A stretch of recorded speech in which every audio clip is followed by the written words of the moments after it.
हकीम बाबर को जहर देने वाले पर एफआईआर काट दी गई है जनाब। सोशल मीडिया पर आपने वीडियो देखी होगी जिसमें हकीम साहब जो है वो बहुत तशवीशनाक हालत में थे और जो एफआईआर काटी गई है ये सियालकोट का एक थाना है, थाना भग्गूवाला में, वहां पर जो है वो एक एफआईआर काटी जाती है और इस एफआईआर में जो है वो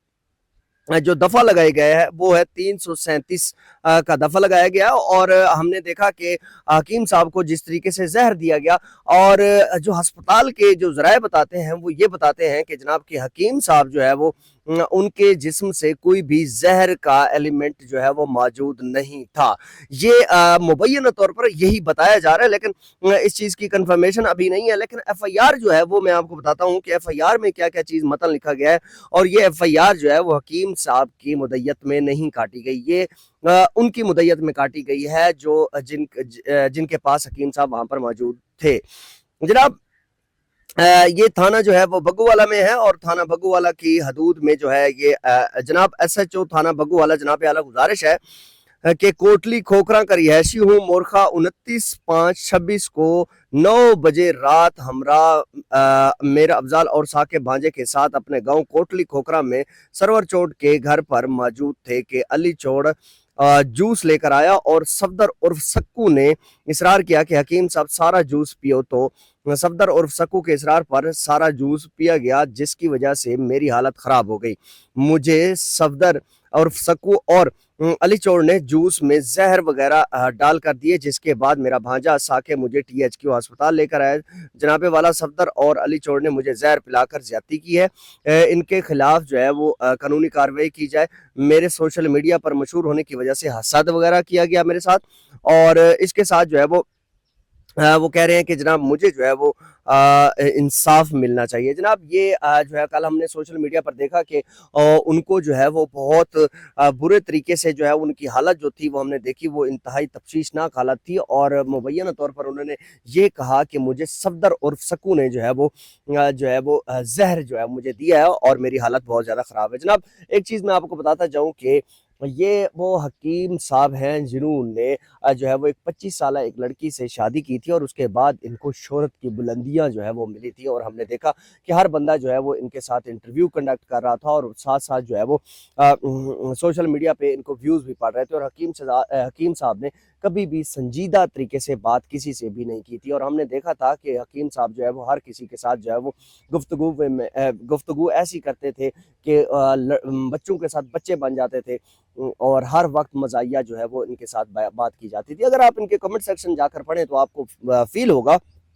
कि किसी भी बंदे ने इनको सीरियस नहीं लिया। वही बात आती है ना, वो कहते हैं ना कि जंगल में शेर आया शेर आया शेर आया, लेकिन एक दिन शेर आ ही जाता है। हकीम साहब ने हमेशा जो है वो समझ लें कि इस तरह की गुफ्तगू की या लोगों को महसूस किया, समझ लें कि ये खुद से तो कोशिश करते हैं कि लोगों को महसूस करने की, लेकिन एक बात याद रखिएगा हकीम साहब, आपकी जो एज है कम से कम उस एज का थोड़ा सा ख्याल कीजिए। ये एज जो है वो आपको समझ लें कि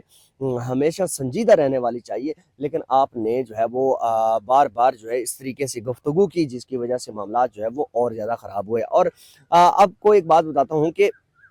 कुछ लोग ये कह रहे थे कि हकीम साहब ने स्टंट खेला है। हकीम साहब स्टंट खेलकर खुद को और मशहूर करवाना चाह रहे हैं। जैसा कि हमने देखा कि हालिया कुछ हकीमों ने ऐसा किया था और वो थानों में कैद भी हुए, उसके बाद उन्होंने स्टंट खेले थे और कुछ लोग कह रहे हैं कि हकीम साहब ने स्टंट खेला है। जनाब एक बात आपको बता दूं कि मैं समझता हूं कि इसकी जो इन्वेस्टिगेशन है ये आला हुकाम इस तरीके से करें। अगर ये स्टंट है तो हकीम साहब को जो है वो सख्त से सख्त सजा दी जाए। अगर ये स्टंट नहीं है और किसी ने इनको जहर देने की कोशिश की है तो फिर उसको सख्त से सख्त सजा देनी चाहिए। और याद रखिए कि मैं ये समझता हूँ कि सोशल मीडिया पर जो है वो हासदीन होते हैं और आपकी दुश्मन ही सबसे बड़े जो है वो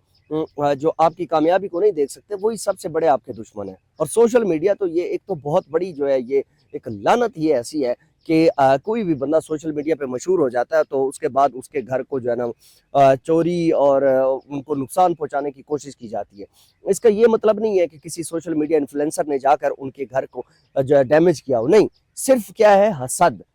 कि ये कामयाब कैसे हो गए और इनके पास ये गाड़ियां और इनके पास ये लाइफस्टाइल कैसे आया,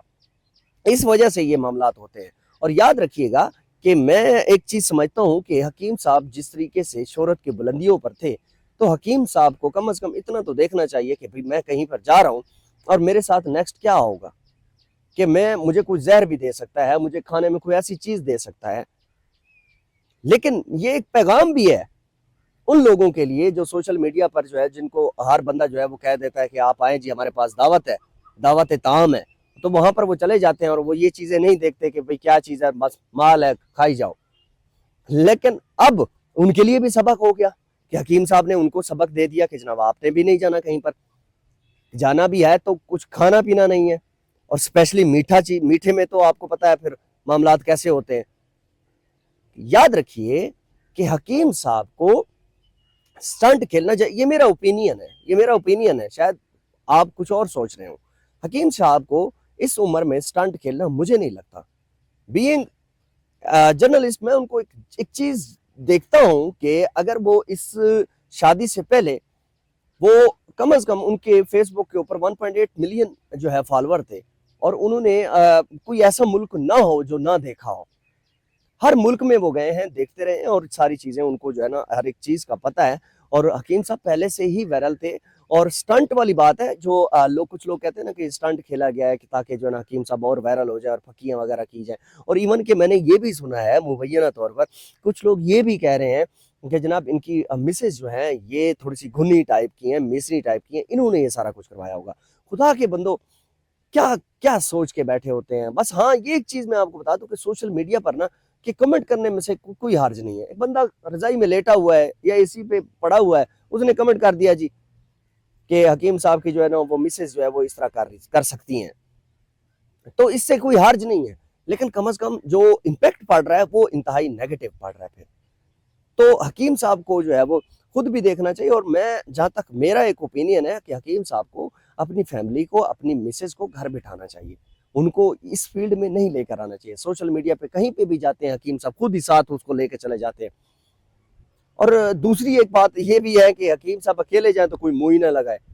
یہ بات بھی کنفرم ہے، اور ہر بندہ تو بلاتا ہی اسی کی وجہ سے ہے۔ وہ بڑی مشہور ایک کہاوت ہے نا، وہ کہتے ہیں کہ جی ٹریکٹر پہ لگی ٹیپ اور بڑھاپے میں جو شادی وہ دوسروں کے لیے ہوتی ہے۔ اسی طرح لوگ جو ہے نا وہ پھر انجوائے کرتے ہیں، پھر سیلفیاں بنتی ہیں، پھر 100 معاملات ہوتے ہیں۔ تو حکیم صاحب کو اس چیز سے بچنا چاہیے۔ حکیم صاحب ایک بڑے کوالیفائڈ بندے ہیں، اور ان کو میں سمجھتا ہوں کہ ان کے پاس جتنا علم ہے یہ علم کو بانٹیں۔ اگر یہ نہیں بانٹ رہے تو یہ پھر زیادتی کر رہے ہیں۔ سوشل میڈیا پر آ کے چٹکلے چھوڑ دینا یہ بھی مناسب چیز نہیں ہے۔ کم از کم یوتھ کو کچھ سکھائیں، یوتھ کو کچھ بتائیں، کوئی نسخے ہی بتا دیں تو یوتھ کو فائدہ ہو۔ اور یہ FIR جو ہے یہ سیالکوٹ کے تھانے بگووالا میں کاٹی گئی ہے، اور میں نے متن آپ کو بتایا ہے۔ آپ کیا کہنا چاہتے ہیں حکیم صاحب کے بارے میں؟ کمنٹ سیکشن میں لازمی بتائیے گا۔ آپ کا بہت شکریہ، اللہ حافظ۔